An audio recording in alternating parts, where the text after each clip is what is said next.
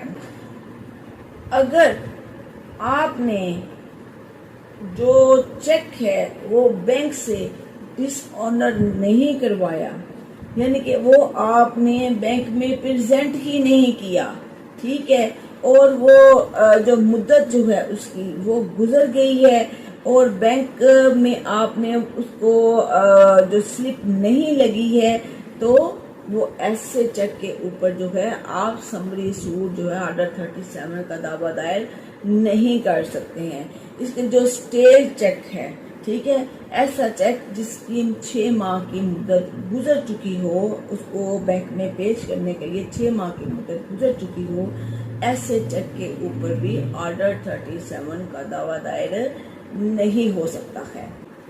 اگر چیک جو ہے جو ایشو ہونے کے 6 ماہ بعد بینک میں پیش کیا جائے, ٹھیک ہے, تو اس پر بھی دعویٰ ڈگری نہیں ہوگا. 6 ماہ کے اندر اندر جو ہے چیک جو ہے آپ کو بینک آفیسر کو پیش کرنا لازم ہے. اگر آپ کا چیک جو ہے وہ کراس چیک ہے تو اس پر بھی دعویٰ قابل رواں ہے, اس پر بھی سمری سوٹ دائر ہو سکتی ہے. اگر مدعا علیہ جو ہے ودن 10 days لمیٹیشن کے اندر اندر جو ہے وہ لیو ٹو ڈیفینڈ نہیں دیتا, ٹھیک ہے, 10 دن کے اندر اندر وہ لیو ٹو ڈیفینڈ نہیں دیتا تو مدعی کا دعویٰ جو ہے وہ ڈگری کر دیا جائے گا.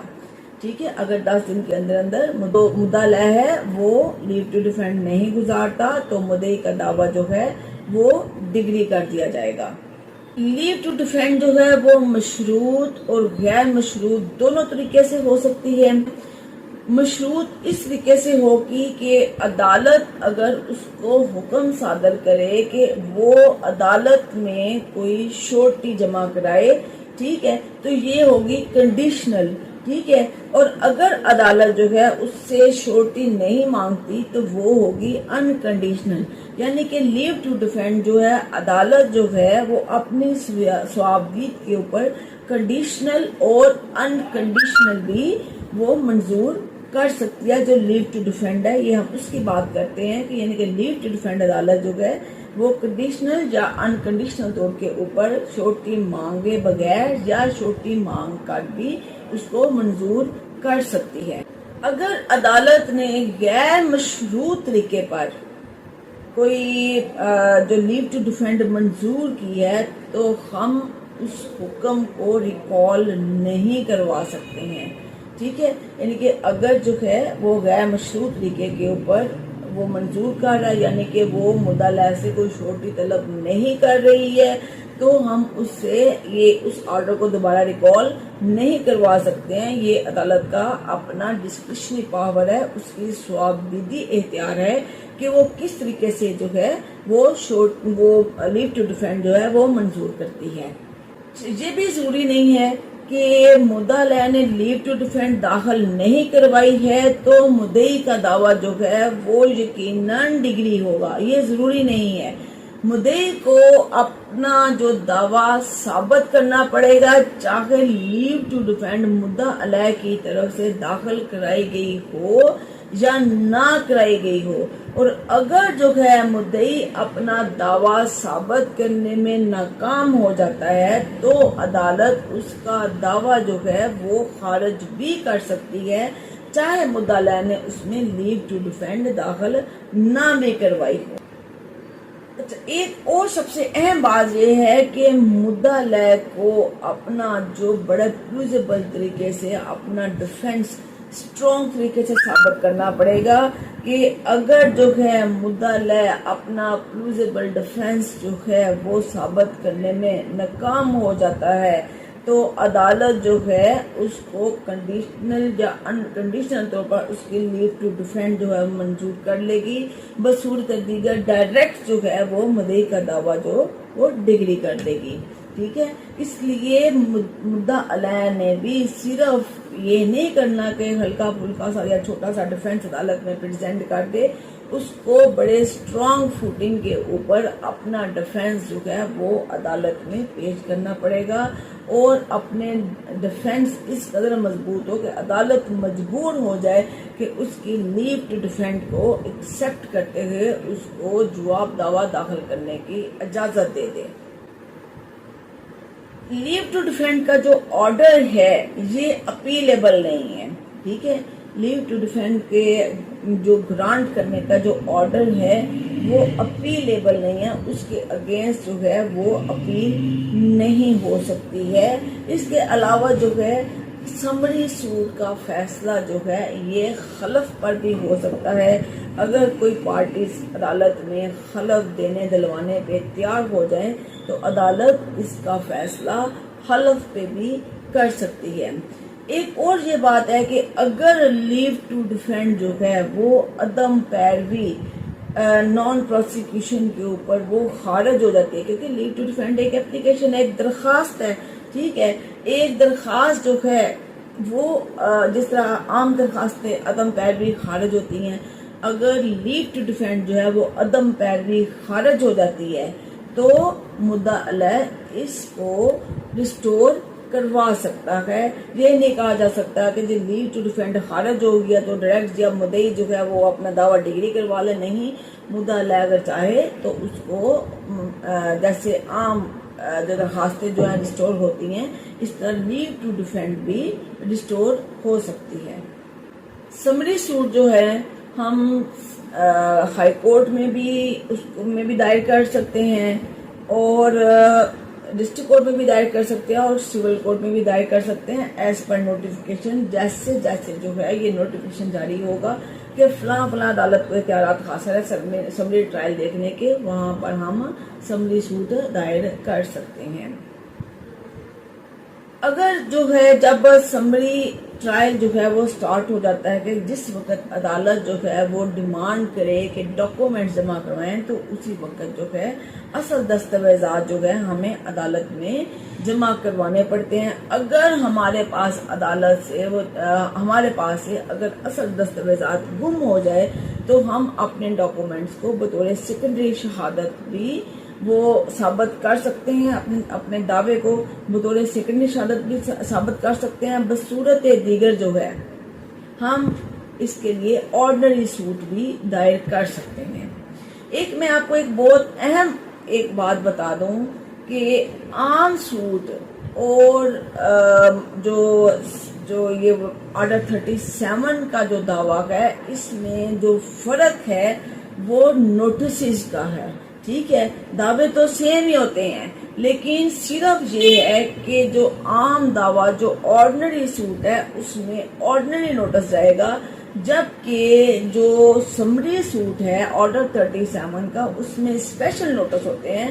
آرڈر 37 اپینڈکس بی فارم 4 کے نوٹسز ہوتے ہیں جو اس کو خاص بناتے ہیں.